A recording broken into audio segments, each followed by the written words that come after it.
এখন ওনাদের মধ্যে আমরা বর্তমানে শুনতে পাচ্ছি ওনারা কি দিনে দিনে বসে স্বপ্ন দেখছেন কিভাবে বিজেপির সঙ্গে অ্যালায়েন্স করা যায়।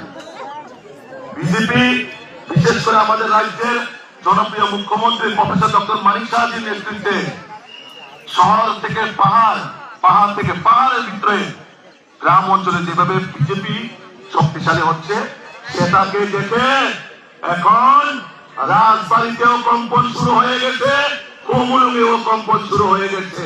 তারা বর্তমানে চায় এই রাজ্যে জাতিগত দাঙ্গা লাগানোর চেষ্টা, এই এডিসি কে কিভাবে পাকিস্তান বানানো যায়, এই এডিসি কে কিভাবে বাংলাদেশ করা যায়, তার জন্য একটা শ্রেণীর লোক চক্রান্ত করে যাচ্ছেন।